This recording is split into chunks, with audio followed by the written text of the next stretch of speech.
với nè hey media chuyện te local kho mà lo mom le maya local travel le nga la ami mal tak pon in ngai om ka tia kan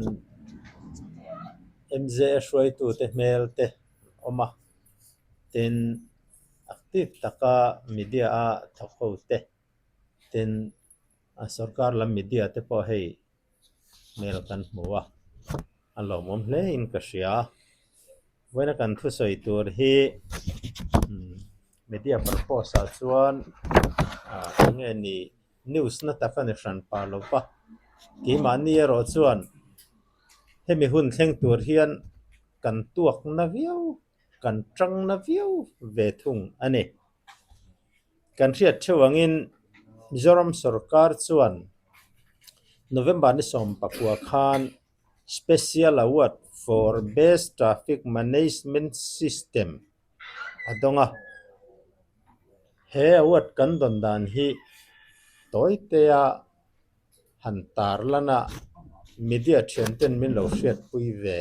kan du ani October ni som panga sang ni som ni panga khan town and country planning office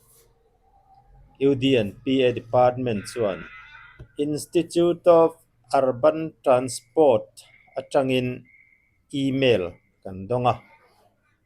award selection committee PD Thara additional secretary Mohua chairman na hnuaia din hmaa video presentation peturin hriattir kan ni a hriattir na kan don ang hian ni som paruk October sang ni som ni panga khan Chief Town Planner Town and Country Planning Wing UDNPA chuan PowerPoint presentation le video presentation apea award selection committee chuan lo pomin special award dong ngei turin mahua recommendation an peta ani hi all India level ani nili November sang ni som ni panga khan Town and Country Planning Office UDNPA chuan Mizoram sarkar chu special award dong tura hriattir na email le forwarding letter adong ta a an som na le hriattir na don angin November ni kwa khan IWMI conference a Expo 2025 a Mizoram sarkar ayo in pulalmal soma UDNPA kan secretary le official dang ten he special award hi an zuk dong ania he award hi special category award ni in Ministry of Housing and Urban Affairs le Institute of Urban Transport Trangkopin kumtina an huai hot thin Arman Mobility India Conference and Expo Hyatt Regency Gurugram Haryana a nisari tu nikwa November chunga neya Mizoram sarkar chu hlan kan netane IUT hi mohua enkol na hnuaia professional body ania premier professor NGO ni in Societies Registration Act hnuaia register ania mohua hi urban transport chungchanga technical support pethin tu ani 18 Urban Mobility India Conference and Expo 2025 a hian award dong thei tur hi category pariat laya oma category dang zonga hian shortlist city Pathum Pali anom lain Mizoramin award adon hi chu special award ania wangin elpui tu anei lo ane aum zia chu Aizol a traffic management hi all India level a loman special award dong tlak ani ti in min ron thang ani a hei hi tia kan ngai tua mai chuan traffic jam na sat zia te traffic in min ti buai na sat zia te ngai tua chuan kan phu lo viawin alang ani ama ero chu hill station city kan ni a kan kong chep dan te mipui kan that hnem ve si kan tot ve si dan te lir thei tam si zia te ngai tu in state dangin a mak an ti chu heti khopa chep si reilo te te a fel duak duak le lir thei to ta wanga in ti buaina om ngai lo hon in me khum vak vak po om lo mipui na traffic har sat na heti tak maya an hret hiam hi mak an tia chu wangin tun tuma kan award don hi department ina kan tho that lam ai ma in mipui na traffic management a thu an o izia lan tirna ania wangin mipui don mipui awanga don ani lai hi puanzar kan chak lai chu ni ta ni chu wangin mipui hne na lom thu soinan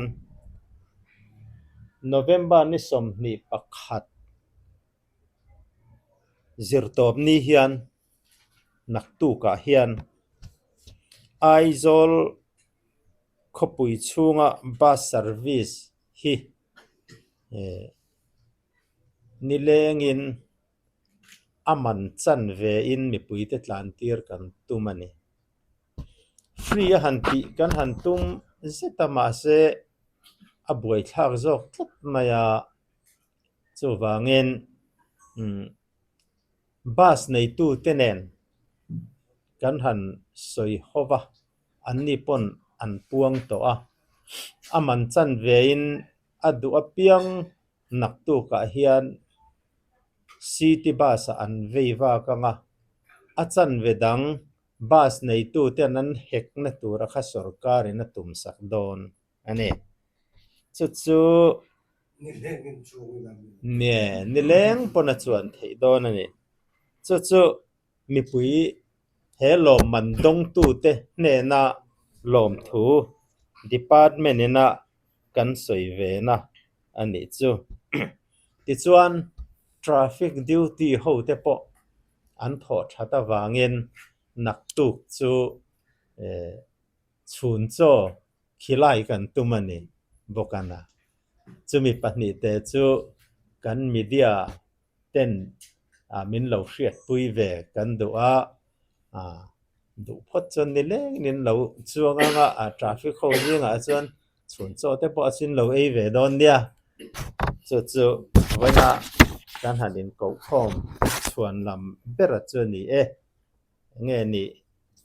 hriat chen lo lai om mai theia hemi hla thon thu a kha chi hrang hrang Institute of Urban Transport ti te neu neu kha oma khang kha chu hriat thiam sen po ni che lo mai theia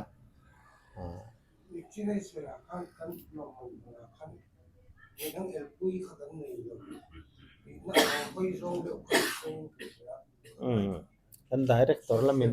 tunge ni han hriu fiang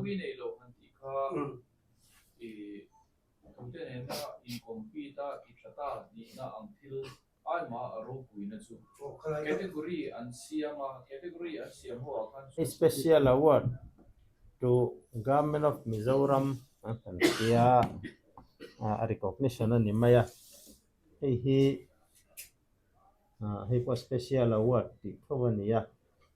nia alom man a kha se mo enge mo lam kha om chuang lova ti hen recognition min pe ania all India level a an thlir wangwanga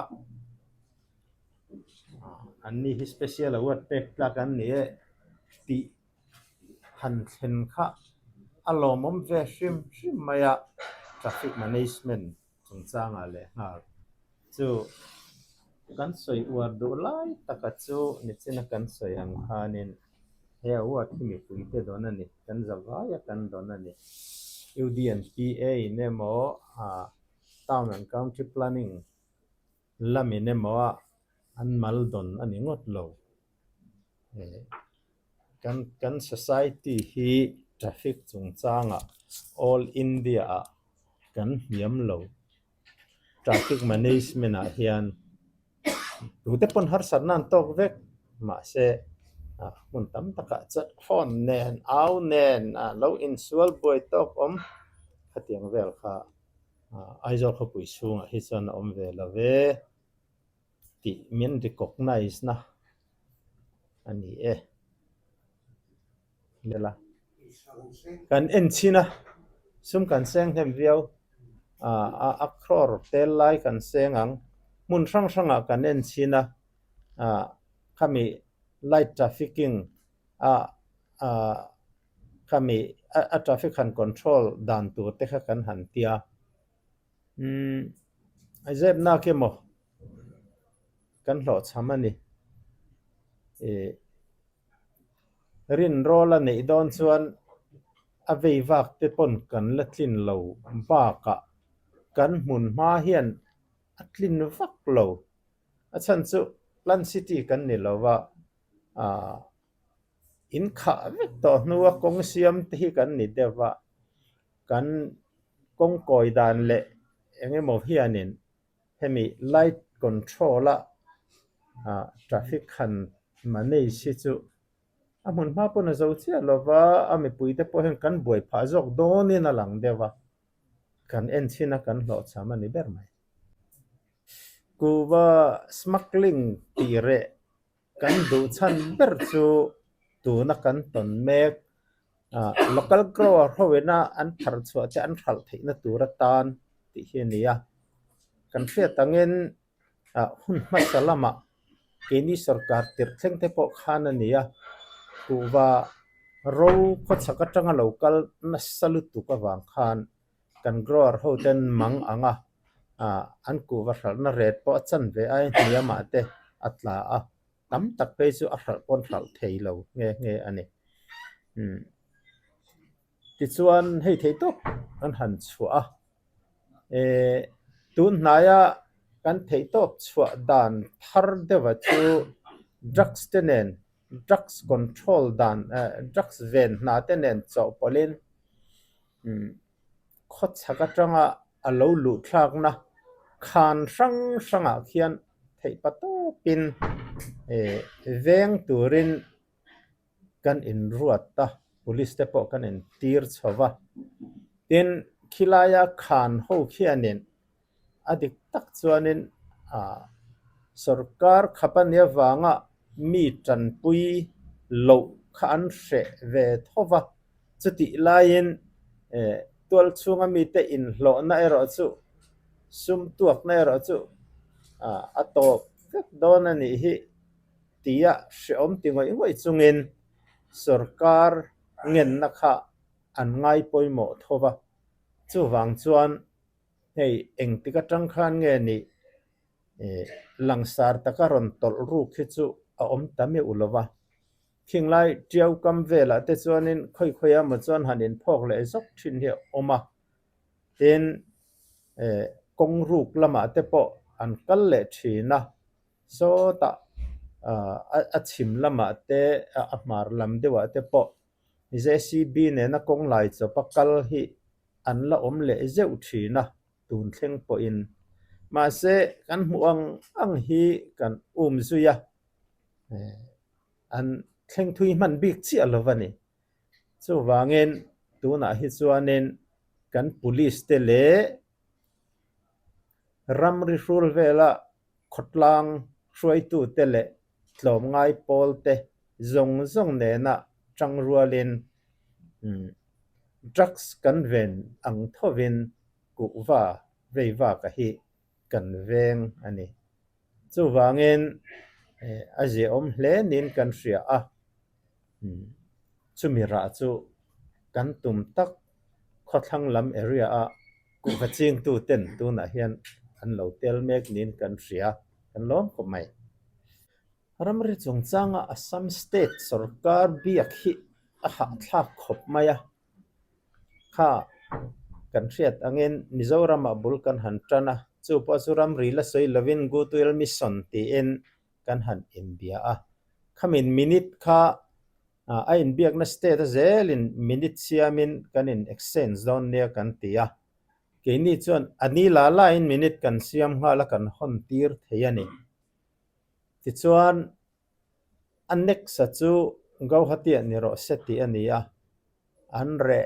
wang maya voi thum kan zuk rimai na min ron som to te u kan ti a chumi hnuwa chuan bian ron som ta a ti chuan gauhatia chuan official levelin kan zuk in betani chumi minute chu alo thleng hlei thei lova voi tam tak kan zuk awa tuna hian alo thleng ta a hun ani bi chai ro chu soisual pala hlo ama ka soi theilo ni sela minute kan nei hnuwa po meeting le to ila aizola ni ve thung sela ti hi chum thum bok kan rot le to an la ron chang thei chi alova ala rem chang lo deuh ania kan nga ya ramri chungchanga kan in biak hianin kan tum in ang lo hreta oma keini hian Mizoram lam hi chuan aramri irin thuai teng u chuti lo chuan a dan bo chelam hriat a hare hetia ngai ruat rin na ringot thi chu a thalo ve kan ti a anni lam khuan buai om lo hi an du tok via vani ramria hian in ti buaina om lo sela ti hi an tin zon deuh hlek ni hian la langa chu wangin na hetia buai om lo hi anni chuan an lung oi pui viau maya ke ni lamero hi chuanin aramri tak tak physical an nei kan du'a kan in normek ania tuna aizola neile to turin engtik nge in manang ti hi kan soi to ang khan kan zuk rima in chen thina kan la ngak theng lo dewani he Halpuah halmawi khap hi tun hmaa atang khanin le kumkal ta thleng khan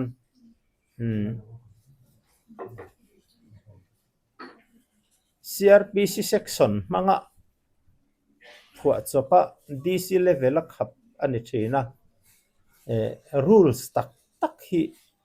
ala om lova chu a restriction rules han tlo chan tur a halpuah bik han tlo khap thei dan le phalna pek thei dan rules han nei hi a tul to ani ti ngai dan a oma chu siam me ka nia law lama te entir ania voi tam tak ten kan in thak theng kwal vela kan pe chep to in kan ringa chumi pe chuan chumi be chana ti tura chuan kan ngaya chu wangin kan han ngak deuh ania tun thleng hianin kan la final thei chi lo wangin khami hmaa nge ni lo au kha a hun chi lo ve te kan lo tia tin mi pui hianin khap kher po ngai lo hian thuan o i viu don ti hin a lang dewa enge ni an don ni